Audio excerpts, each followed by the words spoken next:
With the self-hypnosis, you can harness the power of your unconscious mind even when you are not actively thinking and even when you sleep. I would say the mastery of self-hypnosis was a pretty big part in me going from being an insecure kid who basically hated life and everyone around to having my own business and being at ease socially with anyone, even during disagreements, even when people were of higher authority. I was always able to be fine with myself and around others, no matter what the situation was about. Now, you may have been trying self-hypnosis with no positive result. Maybe it did not work for you yet, and actually it doesn't work for most people for three simple reasons. The first one is that they presuppose they know which problem they should act upon, or which problem is dragging them down, which problem is preventing them from moving forward in their life. And we will get back on this notion. The second problem is that they try to understand consciously too much, too fast. So they basically close their eyes for 1 minute, even just 30 seconds, and they think they are supposed to have a massive breakthrough about their life right off the bat. No, it doesn't happen like this, and sometimes it may happen pretty fast, but it will depend on the situation, on what happened during the day, on what your mind is doing right now. If you have been talking with other people who were opening your ideas about many things, many factors will play a part in how fast can you change when you are down in trance. And sometimes it may not happen on the moment you are in trance, it may happen one day later, and you may not be aware exactly of when it will happen. The basic idea around this, we will get back on this later, but the basic idea is that you need to aim for changing the feelings you have in the present moment, more than acting upon a complex situation that will require many other maneuvers before something can change. And the third problem that is really linked to the first one is that people who can't get results with self-hypnosis or meditative practices try usually to solve consciously problems that have been created by their conscious mind.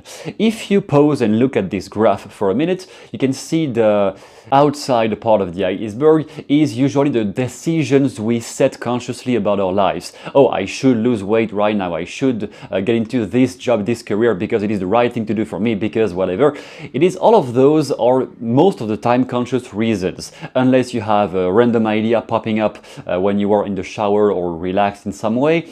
Most of the decisions we have, the ideas we have when we are actively trying to find something, come from the conscious mind, and it is a very tiny, small portion of your resources. And since our conscious mind is always looking for security, always trying to maintain things as they are, because it is more reassuring to be in a familiar environment, basically, this ego, this projection of the limited self, basically, will make you see only opportunities and options that are extremely restricted to who you currently are. This mental restriction will cause, obviously, many problems and many dissatisfaction about where you are, about your life, about people around you. And if you try to solve problems that were created by your conscious mind with the conscious attention, so when people are getting down in trance, they still try to hold their attention and try to force problems to be solved right now by forcing on their mind, it will just never happen that way. One famous approach, therefore, is to only go metaphoric. So the way Milton Erickson was hypnotizing people was many times purely through metaphors, telling them about a rabbit into Alice in Wonderland or whatever, and that was making no sense, but then it was aimed at the unconscious mind. So one way of practicing self-hypnosis could be to just ask your unconscious mind to give you a metaphor to solve your problem. That can work, actually, that's pretty valuable. However, from all the people who learn from me, I noticed many people are heavily left brain thinkers, and they have trouble sometimes to accept, to acknowledge that something is changing if they don't consciously understand what's happening. So, the method I have developed right here is a mix of both. It is a mix of the allocating more attention to the unconscious resources and getting rid of too much conscious control of trying to figure out consciously how this works, how is this going to happen, how am I going to solve this, and if I have to answer a job interview 3 days from now, visualizing exactly every word that's going to be said. This is way too much conscious control, way too much. And if you try to control everything like this, it is because your ego, your limited self, is scared of having one thing not happening perfectly, or scared of losing something. Therefore, it makes you obsess over controlling everything.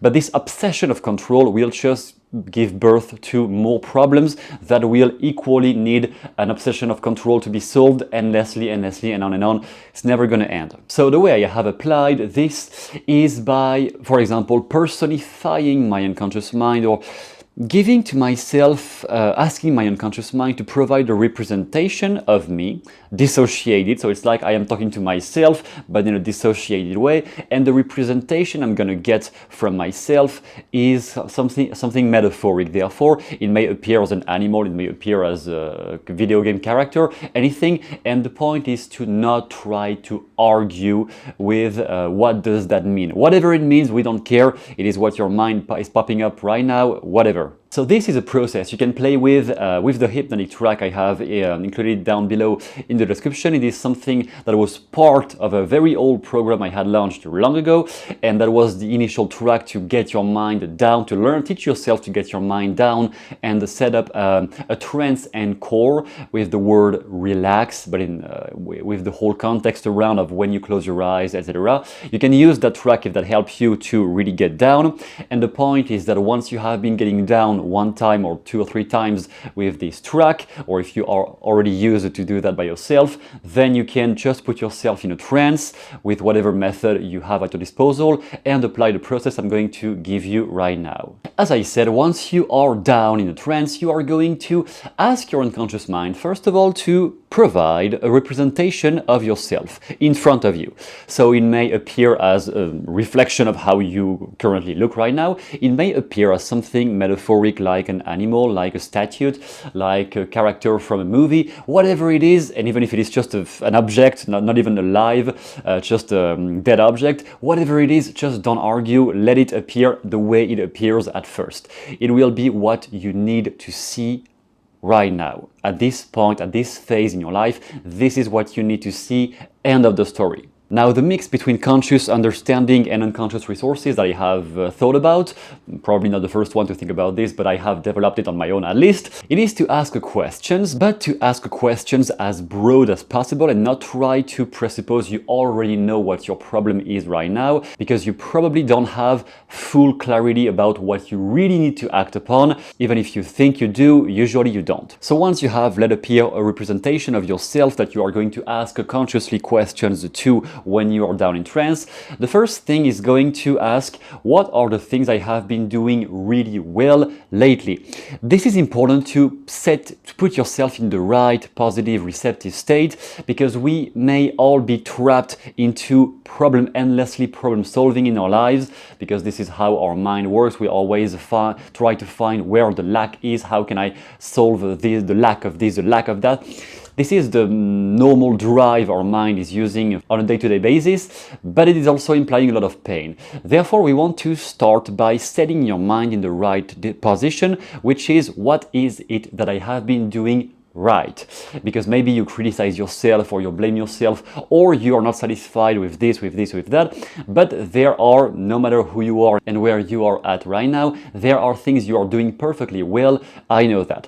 So using that question, first of all, will make you acknowledge that you do have resources you're maybe not aware of, and that you are capable of way much more than you think. The next question to ask to that representation of yourself once you are down in trance is, what is, and the wording is really important here, what is a better problem I need to solve right now about my life? A better problem is a very tactical choice of word here, because whenever you stay stuck on, okay, I am in pain because she left me or he left me, therefore I need to find somebody else right now to solve that pain. That is the basic mental reflex most people have, unless they have been into personal development and maybe know how attachment issues are more complicated. But many people will just stay stuck on the basic entry level of, okay, this is painful, I need this random solution that everyone can think about. This is what I need. Now I want my mind to tell me how to get this. No, you will probably need something else in many contexts of life, in many situations. The pain you feel it for some reason that may not be completely clear to you, and the solution for that pain may be something that is outside of your conscious awareness at this moment. Therefore, The right way I found personally is to ask what is a better problem I need to solve right now that may not even be something I think about. And this is also really important to pause and stop and shut down for a minute your argumentation, your attempt to get justifications and get explanations for why this is important. If your mind is popping up an answer like this during a self-hypnotic process, then just say, okay, at least I'm going to give it a try, at least. Maybe it won't be the end of the story, maybe you will need some other things after that, but at least I'm going to give it a try because it is something my mind is triggering right now that I will probably need to at least have a look at. And sometimes the answer will come to you as a phrase, as a sentence. Sometimes the answer will come to you as the scene of a movie, of a TV show. Sometimes it will come to you as the cover of a book you have read. And actually the topic of the book is linked with the topic of life you need to solve. So this is starting to enter into the more metaphoric way of handling problems with your unconscious mind hand in hand.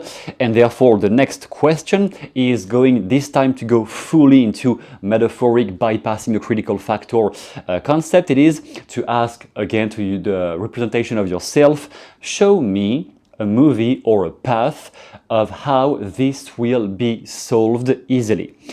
A movie or a metaphoric representation, sometimes you will just get something that makes no sense at all. I actually did that, exactly this process, like a simplified version of this process a few days ago, because I was trying specifically to do some strategy with YouTube. My YouTube videos would take a long time to explain in detail what it was about, but basically there was something I was kind of clueless about, and I asked my unconscious mind during the trance process to show me the way to solve that problem. And I had investigated enough to know that this was indeed something important I had to focus on at this moment.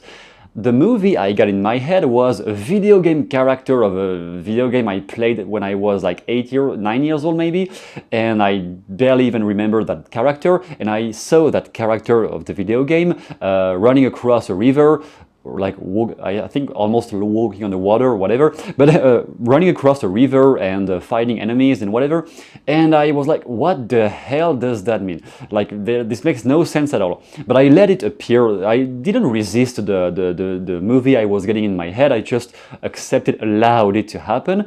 What happened the very next day is, by waking up, I had a much more, I would say, healthy, more calm sense, more peace of mind about what I had to produce as videos.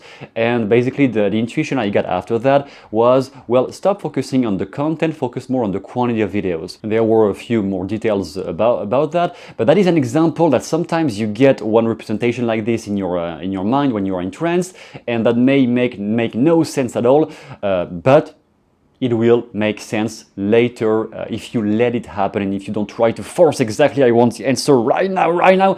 If you just let it happen the way it needs to happen right here, and then listen to yourself for what your intuition tells you the next day, or maybe just 1 or 2 hours after you completed the trance process.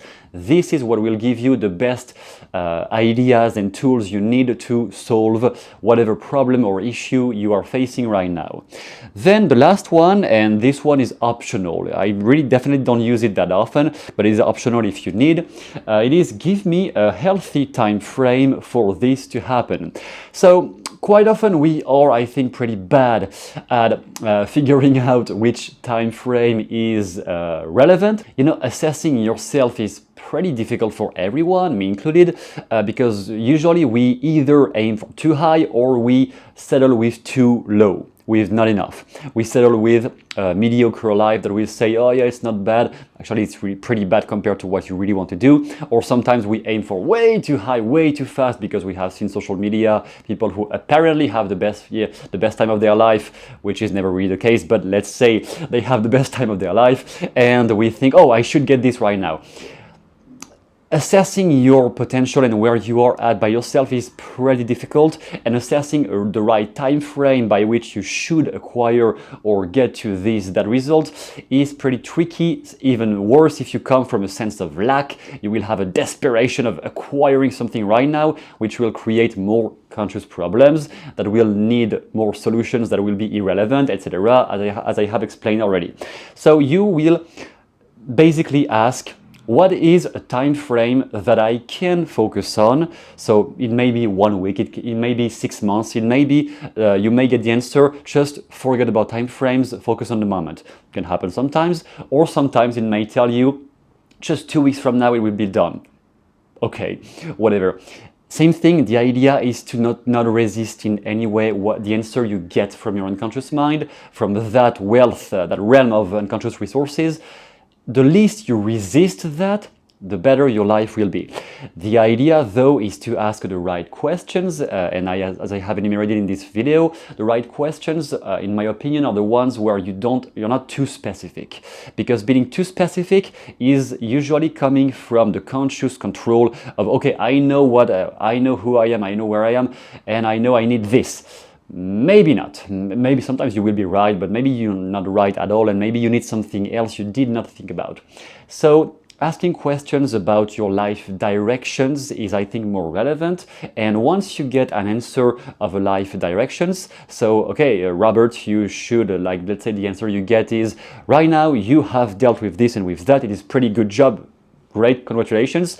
Now you would need to handle more your health and your weight loss. Maybe the Robert guy was obsessive about, no, I don't need that. I'm perfectly fine. I don't need to take care of my health. Yeah, maybe you do. So just one person I have in mind right now. Once you get an answer like this, then you may go more detailed. Okay, how specifically can I improve my health? Can I improve my weight loss abilities? Then you can go specific when you ask questions to yourself while being down in trance. But in the beginning, stay broad, stay vague. Let your mind process things at its own pace without trying to force an answer to come right away. Let it happen. Sometimes it will take 5 minutes, sometimes 10 minutes, sometimes 30 seconds right away. It depends. Let it happen and be calm and quiet as the process is happening. If you want to learn more, you have some documents in the description to practice with those skills and to learn more about that. And I guess this will be all for this video. I will see you pretty soon in the next one.